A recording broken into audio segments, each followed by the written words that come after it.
Assalamualaikum dan selamat pagi. Saya Dr. Aziza mewakili tim Group 3 akan menjadi moderator untuk forum hari ini. Forum hari ini merupakan pre-recorded forum yang bertajuk Sexual Education When and Where to Start. Okey, bersama kita pada hari ini adalah 3 orang panel yang bukan calang-calang orangnya.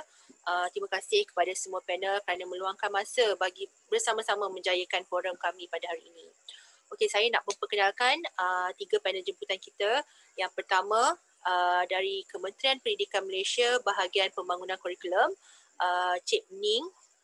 Okey, panel yang kedua dari Kementerian Kesihatan Malaysia, bahagian Perkembangan Kesihatan Keluarga, Dr. Saidatul Nurbaya, dan juga wakil aktivis kita, Encik Fairuz atau lebih dikenali sebagai Akhi Fairuz. Okey, tanpa melengahkan masa, saya menjemput Cik Ning untuk memperkenalkan diri, Cik Ning. Okey, nama saya Tan Hui Ning. Just call me Ning sebab di BPK ni pun kalau bila ada panggilan masuk dia kata nak bercakap dengan Miss Tan, ramai yang kata Miss Tan ni tak ada. Sebab Tan tu surname kan. Jadi ramai seorang Tan semua Tan. Jadi saya lebih selesa lah kalau dah kenal tu panggil Ning saja. Okey, saya mula bertugas sebagai guru sebenarnya. Tahun 1989. Tak pastilah kalau doktor-doktor ni ada yang dah lahir ke belum kan. Tapi mungkin semua dah lahir lah kot. My first posting was in 89 December. Mula di bahagian pembangunan kurikulum di Kementerian Pendidikan tahun 2002. So sampai dah sekarang tak pastilah kalau dengan izinnya, kalau Tuhan nak bagi ke mana tu saya pergi je lah. Kalau tidak mungkin pension di bahagian pembangunan kurikulum lah kot kan. Okey, terima kasih Cik Ning. Okey, seterusnya Dr. Saidatul. Doktor boleh perkenalkan diri. Okay, terima kasih. So, okay, my name is Dr. Saidatul Nurbaya binti Buang. Saidatul Nurbaya binti Buang. At the moment, saya adalah ketua sektor bagi sektor kesihatan sekolah. Yang mana kami di sektor kesihatan sekolah, kami membuat dasar berhubung dengan perkhidmatan-perkhidmatan yang kita akan laksanakan di sekolah. Di mana ia juga merangkumi kerjasama dengan Kementerian Pendidikan dalam pelbagai aktiviti, termasuklah dalam membantu Kementerian Pendidikan membangunkan kurikulum kesihatan. At the same time, kami selain daripada program kesihatan sekolah, kami juga di sektor kesihatan sekolah, Kementerian Kesihatan di bahagian pembangunan kesihatan keluarga ni, we also adalah we look at dasar dan pelaksanaan program kawalan dan pencegahan thalassemia. And being in public health, our main role is actually looking at preventive services, and hence we also do thalassemia screening di dalam sekolah. So in brief, apa yang tim saya buat di BPKK. Okey, terima kasih Dr. Sai. Dan yang terakhir, Akhi. Akhi boleh perkenalkan diri Akhi. Dan bagaimana Akhi mula terlibat dengan sexuality education ni. Baik, bismillahirrahmanirrahim. Assalamualaikum warahmatullahi wabarakatuh. Basically saya tidak ada kaitan langsung dengan bidang pengajian yang berkaitan dengan psikologis ke, berkaitan dengan kanak-kanak ke. Saya berlatar belakangkan electronic engineering.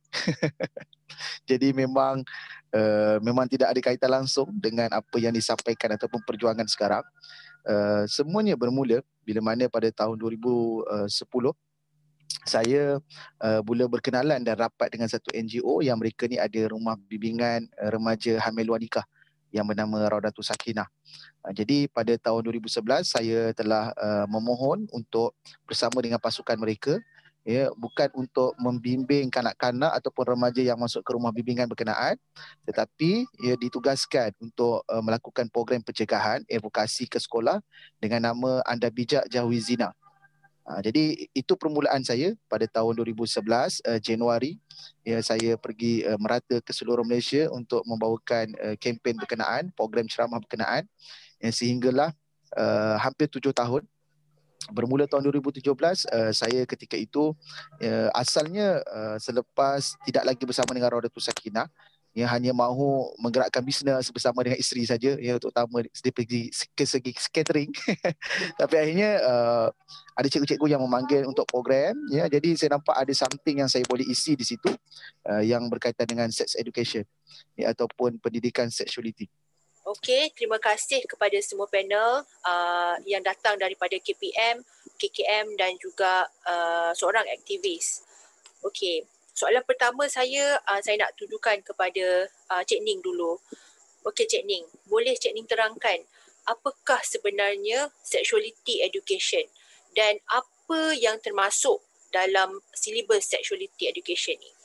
Pendidikan sexuality ini dalam konteks pendidikan sexuality seperti mana yang doktor-doktor sedia maklum, kita tak namakan dia sex education ataupun pendidikan seks, tetapi pada 20 Disember 2006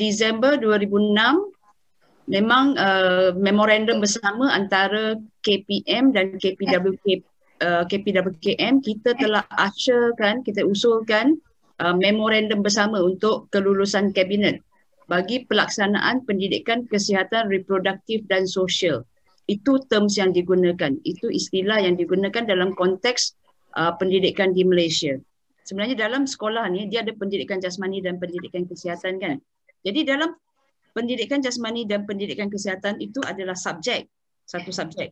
Dan di bawah subjek ini sebenarnya dia ada dua komponen. Satu ialah pendidikan jasmani, satu lagi pendidikan kesihatan. Jadi di bawah kurikulum pendidikan kesihatan inilah kita muatkan kandungan dia 75% adalah untuk peers. Jadi dalam konteks peers ini nanti doktor-doktor boleh refer, dia ada 7 topik yang kita telah fokuskan: kesihatan diri dan reproduktif, penyalahgunaan bahan, keselamatan, perhubungan, kekeluargaan, and a few more lah. Termasuklah di bawah penyakit juga. Penyakit ni kita masukkan NCD, penyakit jangkitan seksual dan sebagainya. Cuma dalam konteks kita menggubal kurikulum ini, kita menggunakan kurikulum bersifat spiral. Okey, Cik Ning dah terangkan panjang lebar tentang sexuality education dan juga silibus-silibus dia. So sekarang saya nak tanya, siapa yang sebenarnya terlibat dalam membuat modul ini? Silibus ini sebenarnya sebab silibus ini memerlukan pelbagai kepakaran. Dalam pendidikan kesihatan reproduktif dan sosial ataupun peers ini, penggubalnya bukanlah saya sahaja, bukanlah kawan-kawan saya yang berada di unit pendidikan kesihatan saja, tetapi juga melibatkan pelbagai kementerian sebenarnya. Paling kita libatkan sebenarnya ialah Kementerian Kesihatan ini sebab doktornya bidang kepakarannya berbeza. Memang ada panel-panel yang terdiri daripada Kementerian Kesihatan, Kementerian Pembangunan Keluarga dan Masyarakat, especially yang LPPKN. Kemudian ada juga NGO sebenarnya yang terlibat, yang mana konsultasinya kita bertanya dari segi perundangan juga, pensyarah-pensyarah PTA dan sebagainya. Jadi dari segi aspek kepelbagaian kepakaran ini termasuklah pendidikan, perubatan, perundangan ni kesihatan ni termasuklah dari bidang gynekologinya, psikologinya, psikiatrinya. Itu yang saya kenal sebenarnya Dr. Maslino ni. Dia punya cerita sangat panjang sebenarnya. Dr. Maslino ni terlibat, kami sama-sama terlibat dengan satu garis panduan sebenarnya. Tetapi itulah, itu cerita lain, itu cerita panjang. Dr. Maslino mungkin boleh bercerita dengan doktor-doktor lah. Itu yang tempat yang saya kenal dia 2002 masa tu. Memang rancak 2002, 2003, 2004. Okey, jadi sebenarnya untuk kita jadikan silibus sexuality education ni ataupun yang dipanggil pendidikan kesihatan reproduktif dan sosial dekat Malaysia ni bukanlah hanya KPM sahaja. Jadi dia memang ada banyak sektor lain yang terlibat, termasuklah KKM. Jadi saya nak tanyalah dekat wakil KKM sendiri. Cik Ning ada sebut pasal program-program yang KKM jalankan untuk complementkan silibus peers ni. Jadi boleh tak Dr. Sai terangkan apa program yang telah KKM jalankan? Okay, macam yang Cik Ning katalah, because we know that the education in class tak cukup. Seminggu 30 minit, mana cukup kan? And then it covers so many area within orang kata reproductive health tu. So sebenarnya ya, selain daripada KKM, banyak agensi-agensi lain juga memainkan peranan. Untuk KKM ya, kebanyakan aktiviti kita adalah tidak secara langsung, di mana aktiviti ini berlaku sebagai aktiviti co-curriculum, contohnya di dalam kelab doktor muda yang berada dekat sekolah. So dalam kelab doktor muda ni, sekarang ni dia dah extend ya kepada kelab doktor muda prasekolah, and we have actually untuk murid pendidikan khas, sekolah rendah dan sekolah menengah. So elemen sexual education ini dimasukkan di dalam setiap ada modul on sex education di dalam doktor muda ni lah ya. Perlu kita ada, kalau ingat ya, ProStar ya, program ProStar. Selain daripada itu tadi dari segi promosi ya, and the second program yang kita ada screening ya, di mana kita menyaring remaja kita yang berisiko.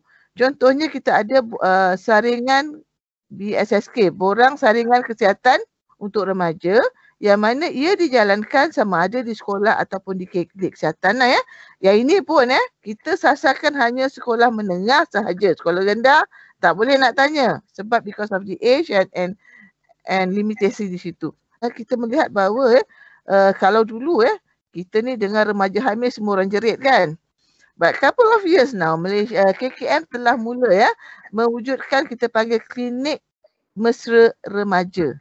Ya, klinik mesra remaja ni where the adolescent can come to the clinic, they can get them screened and see provider. We have put that, maksudnya apabila kita kata klinik mesra remaja ni, the clinic should have staff yang friendly, adolescent friendly.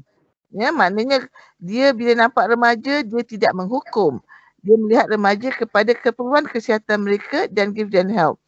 And now we also have clinic where if remaja can come into our clinic when they're pregnant. Ya, kita ada satu garis panduan dan protokol melihat tata cara. Okay, if the remaja datang pada kita, dia di bawah 16 tahun. Partner dia pun bawah 16 tahun tak berkahwin. So we also even look at who is the guardian for that particular child. I think dan of course dan ada lagi lain-lain program macam kesihatan mental, walaupun kita kata kesihatan mental, but we know some of the mental health program rooted daripada sexual problem. So okay, that's a program that now KKM buat in relation to peers lah. There may be something, ada juga mungkin saya tertinggal kat sini ya. This ada example. Jadi telah banyak sebenarnya program-program yang KKM dah jalankan, yang kita dah buat sebenarnya kan.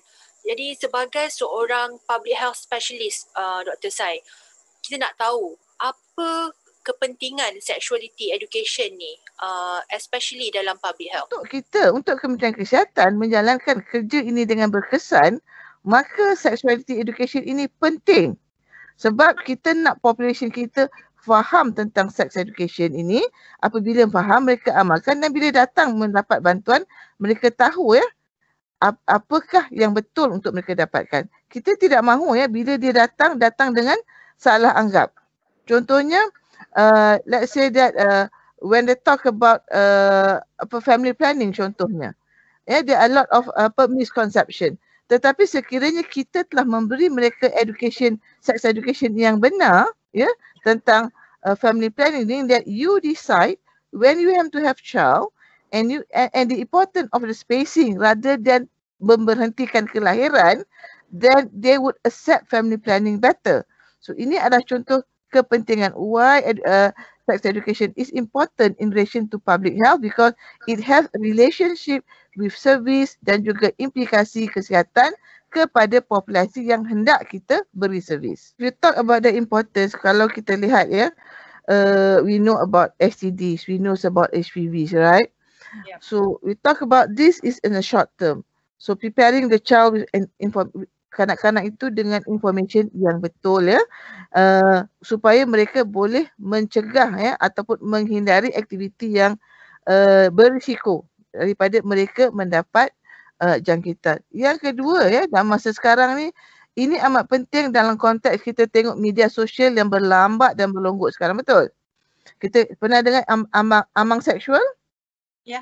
It is very important for amang seksual. For example, now you have to, maknanya sex education yang kita perlukan sebagai kepentingannya bukan saja sex education alone, tetapi integration of sex education dengan media baharu supaya kita dapat mendidik anak-anak kita ini. Contohnya, we know that among sexual is actually an act by an irresponsible adult towards a child that's naive. And they would offer the child, for example, give young child to not like handphone, kemewahan. So now, it is very important if we look into the short term, how do we educate the child to identify potential incident where among sexual boleh berlaku, and then from there, how do I get help to stop it? How do I get help so that I would not be trapped further, and how to tell a responsible adult to help them and stop the whole behavior. Ini contohnya lah. Jadi selain daripada tu, sebenarnya saya nak tanya, kita ada dengar yang menyatakan kalau kita ajar anak-anak ni sexual education, sebenarnya lebih banyak harm daripada benefit.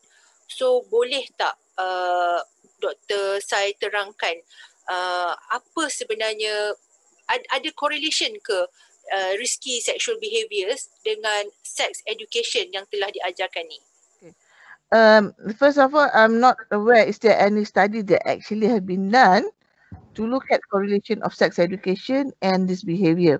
Okay, as we know that sex behavior actually not only related to sex education, there are various factors.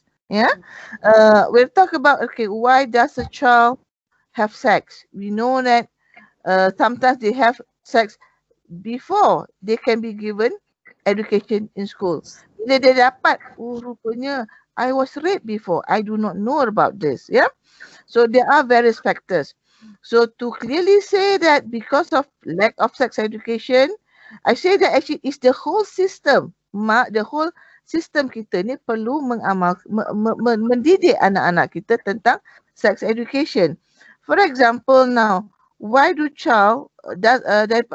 before a child enter into the school, during the preschool or tadika, should be taught about, for example, I would like to say the basic knowledge on preventing pregnancy, which is actually safe touch, and then they should be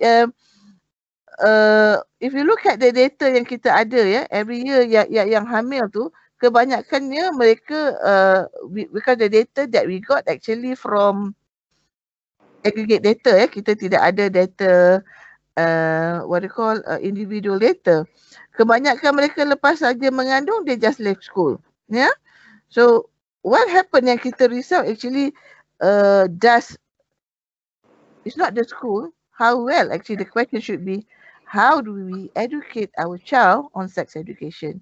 Because at the moment it seems that everybody is putting sex education ke dalam sekolah.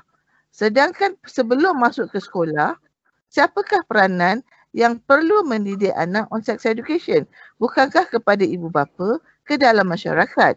So bermakna, we also need to focus on how to teach parents on how to teach their children about sex education.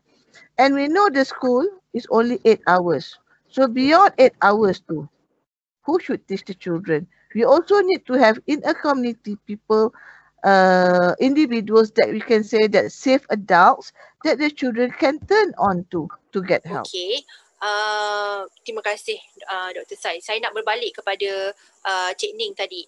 Okey Cik Ning, Cik Ning dah terangkan yang apa itu sexual education, and also apa silibus yang ada dalam topik ni. Jadi kita nak tanyalah kan, sebenarnya topik ni, silibus ni di umur berapa yang kita implementkan di Malaysia ni sebenarnya? Elemen dari segi sedikit sebanyaklah elemen pendidikan kesihatan reproduktif dan sosial ataupun peers ataupun dalam layman mungkin sexuality punya aspek ini telah pun didedahkan dari prasekolah lah.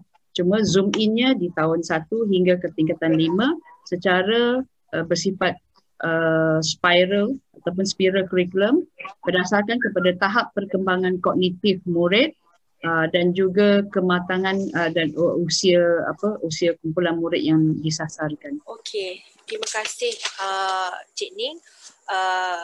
Berbalik. Okey, Ahi belum lagi. Okey, kita berbalik kepada Dr. Sai.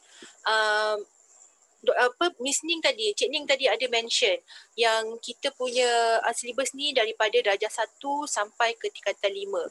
Pada pendapat Dr. Sai sendiri, sebenarnya pada umur berapa yang kita patut mulakan sexual education ni?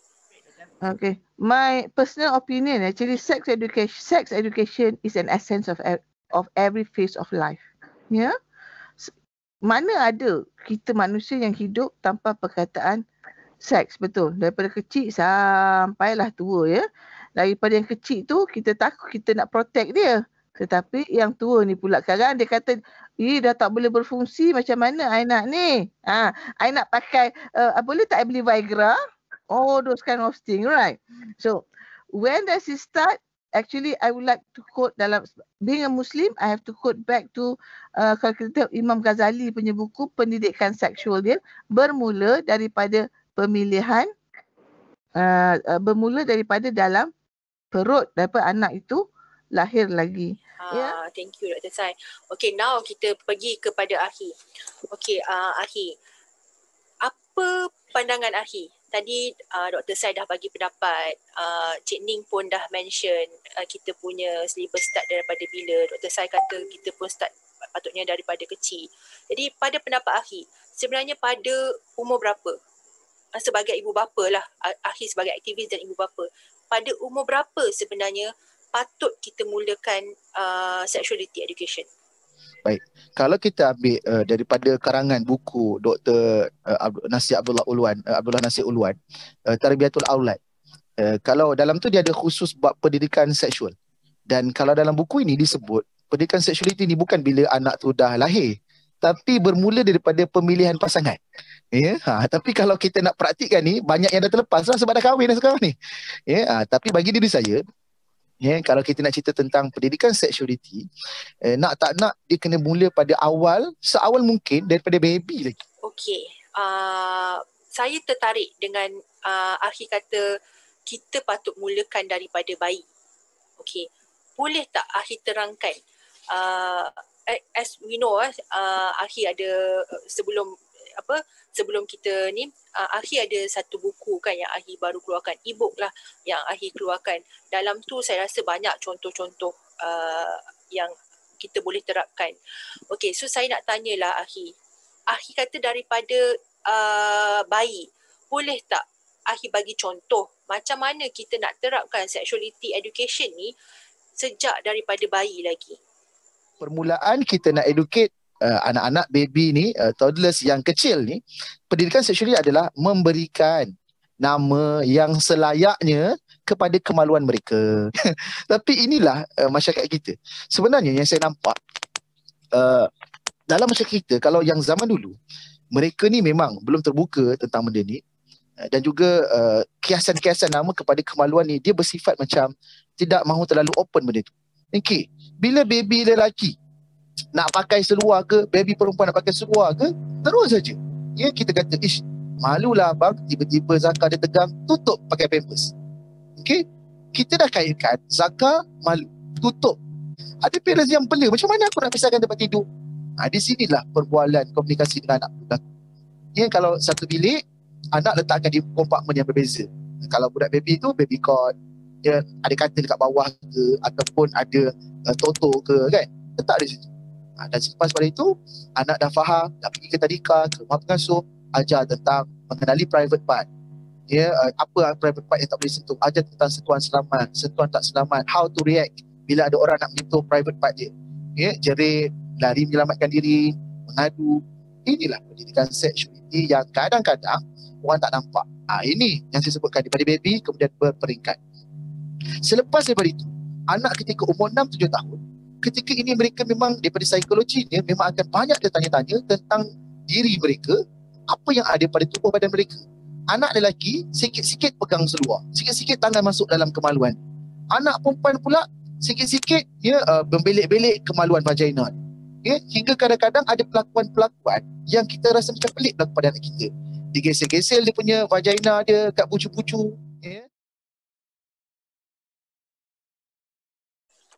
Okey, banyak sebenarnya kan cara yang ibu bapa boleh ajar untuk anak-anak ni daripada bayi sampailah ke alam persekolahan. Tapi isu dia sekarang ni, ibu bapa tu, macam mana kita nak ajar ibu bapa tu supaya diorang tahu apa yang nak diajarkan kepada anak-anak diorang. So Akhi boleh bagi input macam mana kita nak ajar, nak educate parents ni. So itu yang saya tahu, siapa yang perlu didik mereka. Jadi saya nampak benda ni perlu bermula daripada awal. Pendidikan berkenaan daripada sekolah, komuniti setempat, keluarga kita. Dan selepas benda itu barulah capaian-capaian yang lain. Selain daripada itu, pihak jabatan agama setiap negeri yang ada, mereka perlu memahami hal ini secara dalam lah, supaya teks-teks khutbah yang dihasilkan difahami oleh audien yang menyampaikan. Dalam jabatan agama yang seperti yang saya sebutkan tadi, khutbah Jumaat, dan paling penting topik seperti ini perlu disampaikan kepada bakal ibu bapa. Masa bila? Kursus kahwin. Yang kursus kahwin ni jadi adalah satu waktu yang paling terbaik untuk bakal suami, bakal isteri ada di situ sebab ia diwajibkan. Kalau engkau tak ambil kursus kahwin, engkau nanti takkan dapat sijil untuk berkahwin. Jadi inilah waktu terbaik untuk menyampaikan topik. Jadi itu yang saya boleh dapat sebutkan. Kalau kita masih lagi berfikir macam mana kita nak didik mereka ni, memang takkan dapat didik. Sebab solusinya kita nak didik mereka tak datang. Dan mereka, kalau kita nak didik mereka secara real life, agak sukar untuk kehadiran, tapi kita dapat secara mass beramai-ramai melalui media sosial.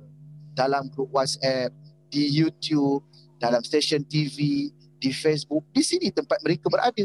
Jadi, sesiapa saja, engkau banyak follow ke, tak banyak follow ke, Insta famous ke, influencer ke, YouTuber ke, guna pengaruh yang ada untuk educate sekadar yang termampu. Kalau tak, yang mengajak kebaikannya sedikit, tapi yang mengajak kepada kemaksiatan terlalu banyak. Terima kasih Akhi. So kita balik kepada Dr. Sai tadi. Dr. Sai, tadi kita dengar Akhi ada mention macam-macam cara daripada bayi untuk kita start. Jadi kalau doktor, apa yang how do we want to educate parents? Macam mana? Dan Akhi pun ada sebut macam mana kita nak kena educate kan. Jadi kalau pendapat doktor, macam mana doktor rasa? Macam mana kita nak educate parents ni? We have to educate the parents, but how we educate, kita tak it have to be education for parents. It have to be through informal ways and formal ways, yeah.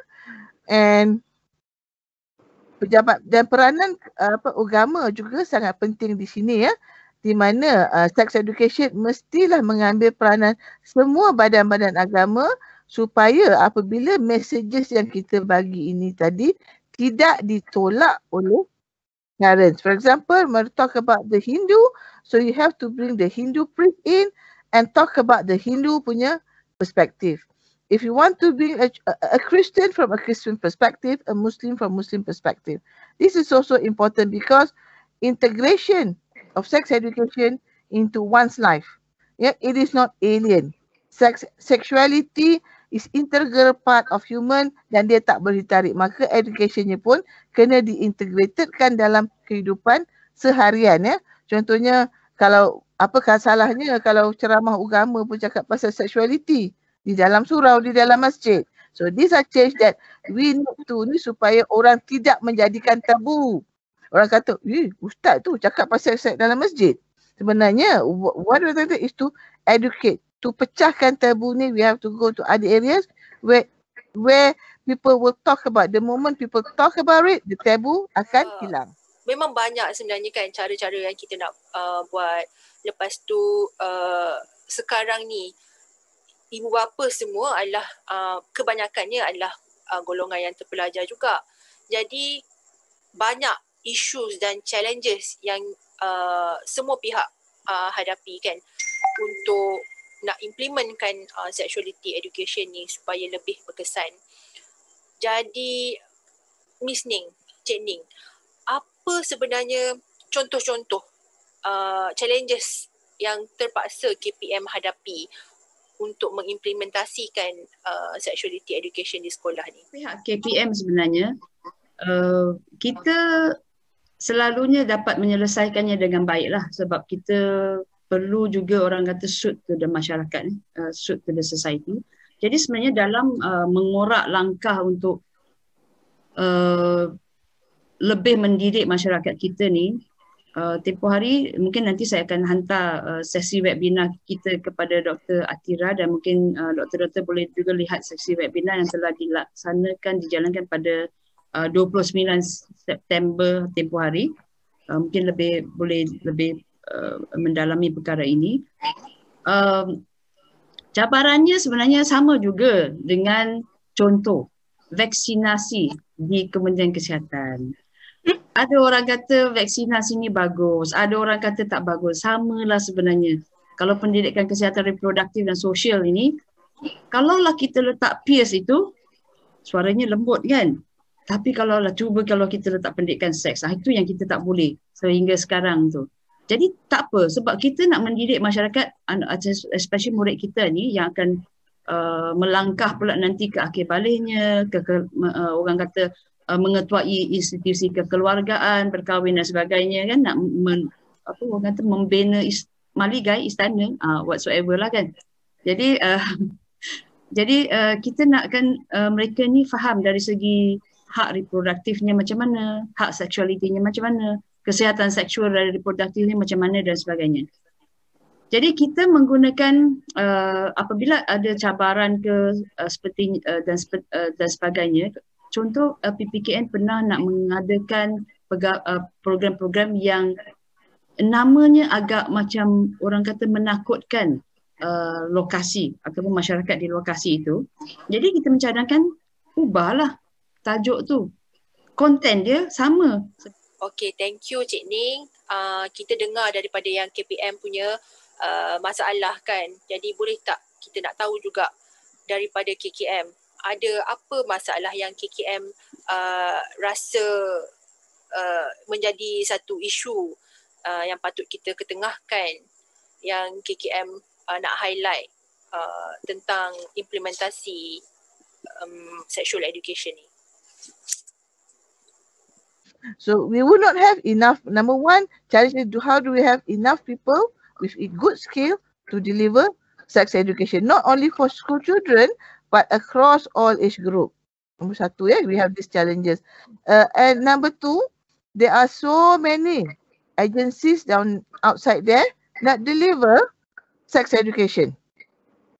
So actually we need to actually work hand in hand together so that we can give a comprehensive education, because we then map, okay, orang ni bagus dia dalam this area. Like KKM, area kita yang paling bagus adalah service delivery. That's what we do best. So we have to identify others out there that could help KKM in delivering good sex education in school. And at the same time, the education system kena open jugalah, membenarkan ada agencies to help them in delivering these messages in school. And then who is actually, keduanya kita bagi message, who will follow through the messages supaya it is difahami dan diamalkan. There's challenges lah kat situ. And sometimes agencies pun tak bercakap. Agencies have to talk to each other so that we can have a better sex education system lah. Terima kasih Dr. Sai. Sekarang ni Ahi lah. Okay, kita balik kepada Ahi. Sebagai seorang aktivis, sebagai seorang bapa, apakah challenges yang Ahi rasa paling susah yang kita nak kena hadapi untuk implementasikan sexuality education ni? Sebab Ahi bukan di bawah mana-mana kementerian. Jadi AHI bergerak sendiri. Macam mana? Apa challenges yang AHI rasa yang AHI kena hadapi tu?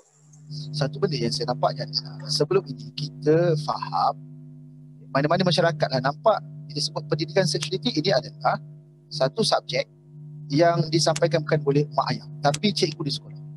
Itu yang mereka tak faham. Jadi bila saya datang untuk memecahkan tabu ini, sebenarnya yang wajib menyampaikan benda ini adalah mak ayah. Jadi bila mak ayah yang sampaikan, dia tidak timbul isu dah nama ke, nama pendidikan seksualiti ke, pendidikan seks, sex education ke, apa juga nama, tak kisah dah. Yeah? Sebab kita tahu benda ini sangat ditekankan in our religions. Dalam agama kita, sebab dia akan berkaitan dengan ibadah. Dia akan berkaitan dengan dosa, pahala, halal dan haram. Yeah? Dalam komuniti masyarakat, ini satu benda yang agak sukar juga kita nak ubah. Disebabkan pendedahan tentang hal seperti ini. Disebabkan ada yang sukar untuk terima, jadi kita tak mampu nak ubah untuk komuniti. Apatah lagi negara ni. Ya? Dan paling penting, jangan terlalu menuding jari kepada kerajaan, kepada ni salah yang inilah, ni salah yang inilah. Ya? Sebenarnya semua ada peranan.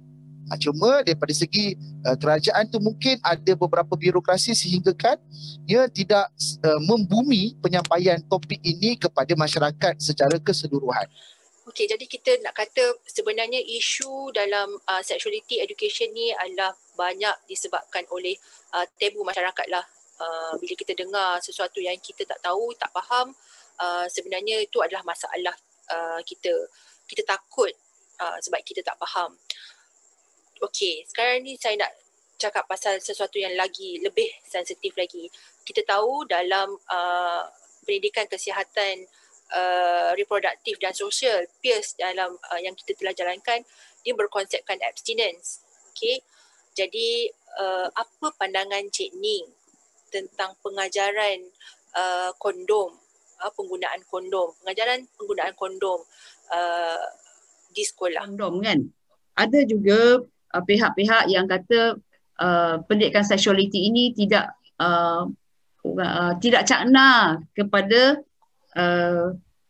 kerelevanan ataupun kondom ini dalam orang kata menghindari kehamilan di luar nikah. Saya sebenarnya nak tanya juga, bila kita bercakap pasal penggunaan kondom ini sebenarnya, kita bercakap juga tetapi dalam konteks perancangan keluarga apabila dia dah bernikah. Kita tak nak nanti bagi dia satu pendidikan bahawa okay fine, you can have sex, you can have sexual intercourse, the only thing you need to do is just use a condom. Kita tak nak ajar masyarakat kita begitu. Ini berbanding dengan ada juga pihak yang bertanya kenapa KPM tak nak guna model di Netherlands, di negara-negara yang barat ni lah. Budayanya tak serupa. Kita ni tak bolehlah nak orang kata bersetubuh dulu sebelum menikah. Dalam semua budaya, semua keturunan, semua agama sebenarnya, dia tidak menganjurkan perkara ini. Tetapi kalaulah dalam orang kata praktisnya, amalan sesuatu, case by case, kalau dia buat begitu, apa dia punya konsekuensi dan sebenarnya kita kena... Okay, terima kasih Cik Ning. Okay, kita dengar yang tu daripada KPM, pendapat daripada KPM. Jadi saya nak tanya Dr. Sai sebagai seorang yang dari kesihatan, apa pandangan doktor tentang ajaran penggunaan kondom di sekolah ni, doktor? Do you need to teach condom to standard 1? I'm asking you this question first. Okay, that is not proper. No, not proper. So bermakna when you give an education on how to use condom, dia kena bagi kepada populasi yang memerlukan education tersebut. For example, kalaulah this is why the important of screening tu tadi kan. Bila kita ada screening, by right when you have the screening, a child is actually dia bagi tahu dengan you, I ni ada sexual dia kata I have this and this. Contohnya dia adakah anda melakukan hubungan seksual? For example, the child say yes. So these are kind of the child that you must tackle at that individual level and give them education on contraceptive. Okay, terima kasih Dr. Sai. okey dah kita dengar daripada KPM, kita dengar daripada KKM.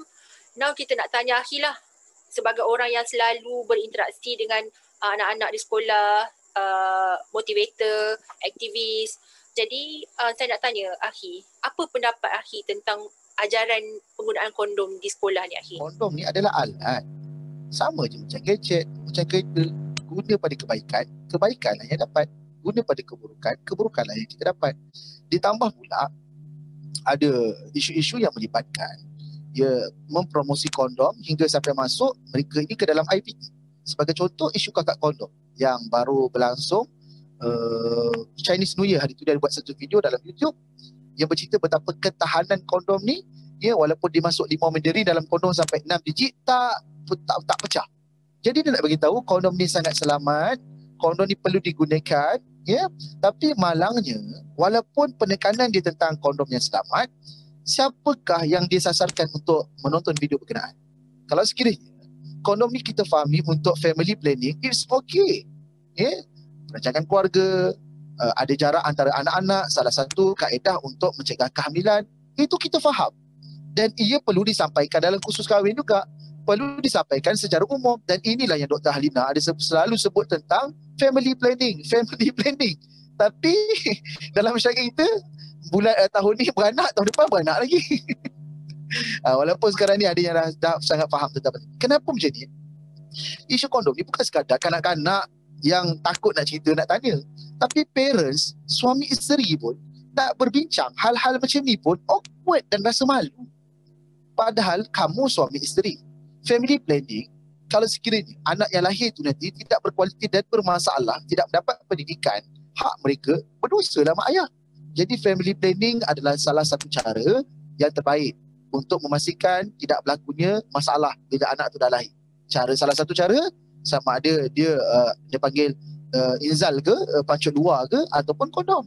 Okay, dia perlu difahami untuk sebut kondom je, yang patut kita pedulikan adalah kegunaan mereka yang berkahwin. Cuma hari ini, bila kita tak mempopularkan hal seperti ini, kondom hanya difahami untuk seks. Lepas tu kita kena sebut kenapa ada kondom digunakan untuk pasangan yang belum lagi berkahwin.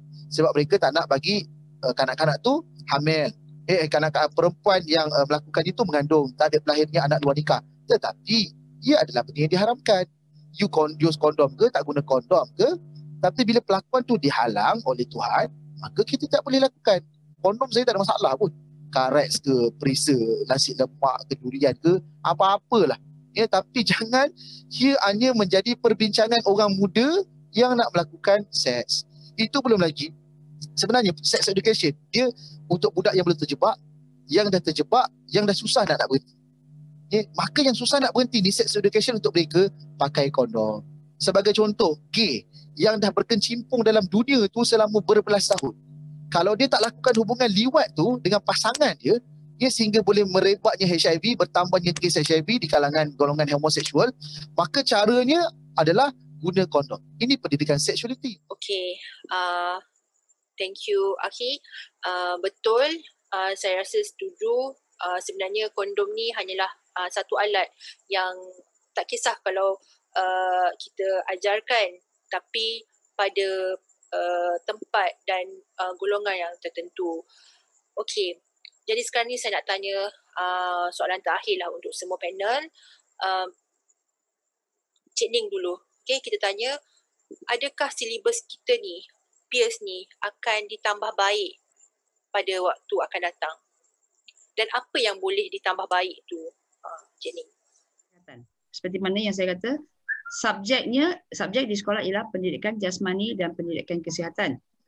Di dalam pendidikan jasmani dan pendidikan kesihatan ini terdapat dua komponen, iaitu pendidikan jasmani satu, kemudian pendidikan kesihatan satu.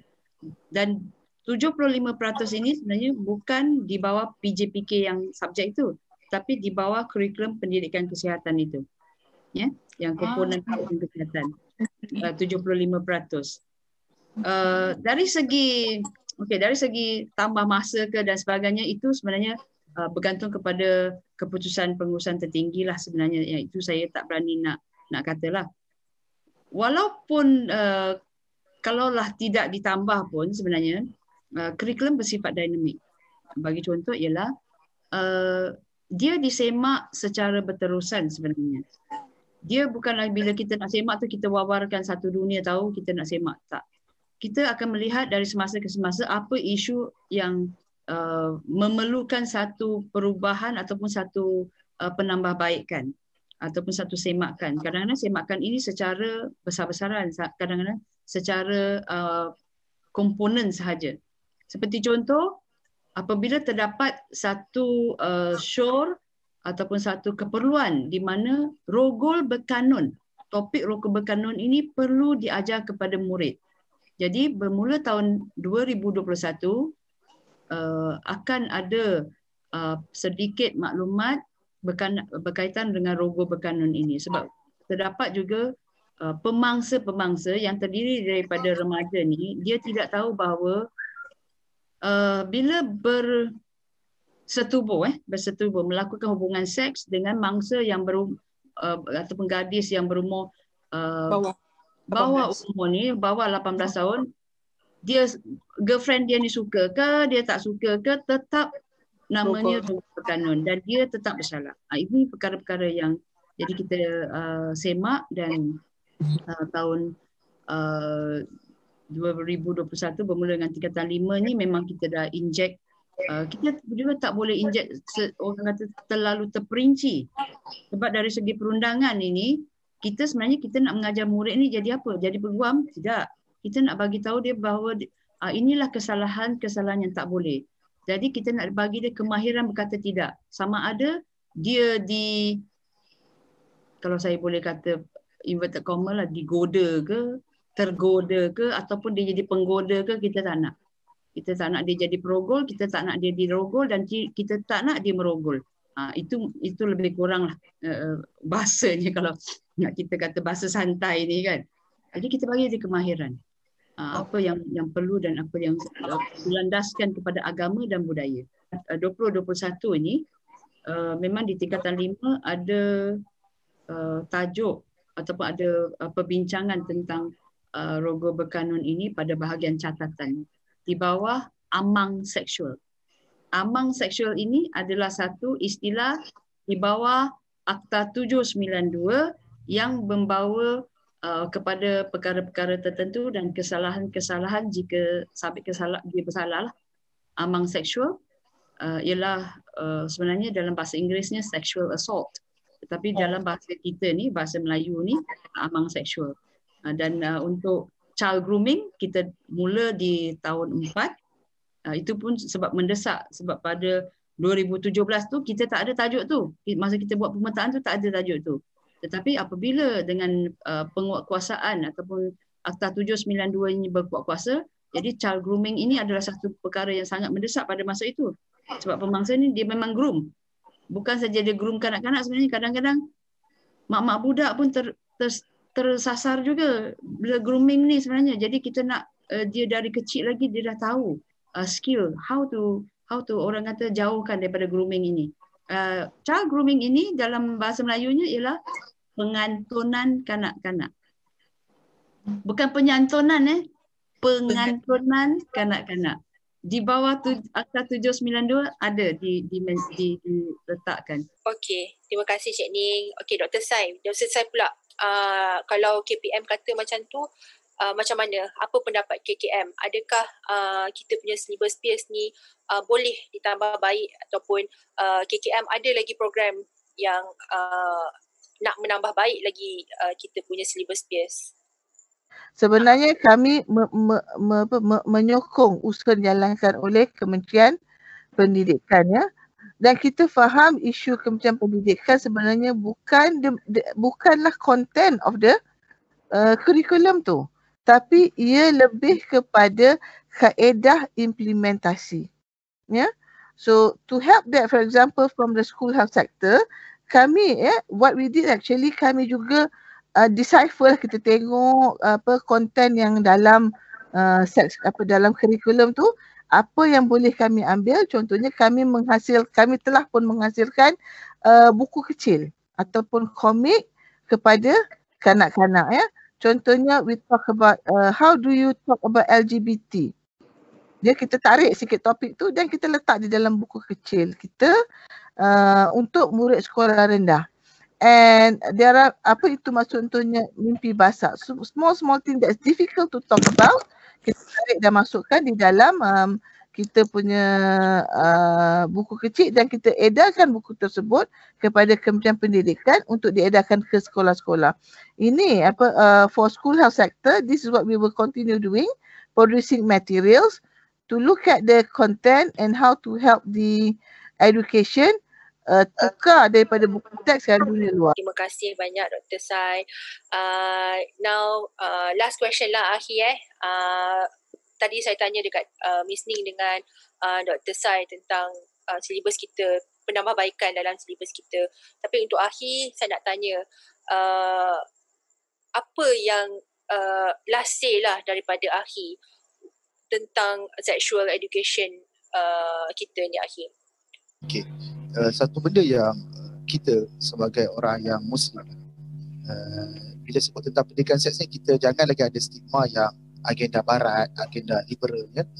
Sebab Islam tu datang untuk kafar secara keseluruhan. Jadi sebab itu dalam e-book saya sebutkan ya, bila kita nak cerita tentang pendidikan seksualiti itu, asasnya kita kena faham. Bila Allah sebutkan wala taqrabuz zina, dan janganlah kamu menghampiri zina. Ya, bila kita nak educate anak-anak, anak murid, pelajar, jangan menghampiri zina. Nak tak nak, kita kena cerita zina tu apa. Kan? Zina tu pelakuan seksual bila mana ada zakat dimasukkan ke dalam vagina tanpa perkahwinan. Di situlah juga ada jalurnya paksaan rogol, jalur sebagai cabul. Ya, apa pula perkara yang menghampiri zina? Pornografi, ya, benda-benda seperti ni, dia akan berkait. Bagaimana nak memelihara kemaluan kalau kita tak tahu nama kemaluan, tak faham apa fungsi kemaluan? Kenapa air mani boleh keluarkan kemaluan? Kenapa vagina tu boleh lahirkan seorang anak situ? Kenapa darah rahim boleh keluar? Itulah pendidikan seksualitinya. Jadi bila kita dah faham, rupa-rupanya hal seperti ini disampaikan from our God dalam Quran untuk kita educate anak kita, bertadabbur bersama. InsyaAllah selepas tu dia akan memudahkan ruang untuk mendidik mereka. Ini yang saya nak sebutkan, yang saya selalu ulang lagi dan lagi, jangan takutlah. Tapi sebenarnya tak ramai yang berfikiran seperti kita pada hari ini. Sebenarnya tabu tu terlalu banyak sekarang. Ya, bukan sekarang ni, daripada dulu lagi. Cuma kita cuba buat sedikit demi sedikit. Maybe Akhi nak cerita sikit pasal e-book Akhi. Sebenarnya saya dah banyak tulis kat Facebook dah sebenarnya. Bila nak tanya pasal ekonomi, saya dah tulis dah benda tu. Cuma dalam konsep e-book, saya perkemaskan lagi bentuk pertanyaan cerita tu. Sebenarnya kalau nak senaraikan soalan-soalan yang atau konten-konten yang bagus, itulah yang saya dah ulang selama 3-4 tahun. Cuma mungkin di Facebook bila benda tu dah terlalu banyak menulis, ceritanya tu pergi ke tahun lepas, nak scroll balik susah. Jadi bila ada e-book, nampaklah benda tu nampak tersusun. Cuma itulah bila sebut tadi, sebenarnya e-book saya malam tadi dah habis, dah tutup jualan. Sebab saya fikir, sebab e-book ni kita faham bila dia melibatkan benda digital, dia sangat mudah untuk disebarkan tanpa keizinan, satu. Kemudian yang kedua, berlakunya cetak rompak, ya, disebarkan secara haram. Jadi dia tak boleh terlalu dalam. Doakanlah mungkin tahun depan ada pesta buku antarabangsa ke, boleh saya convert kepada buku fizikal.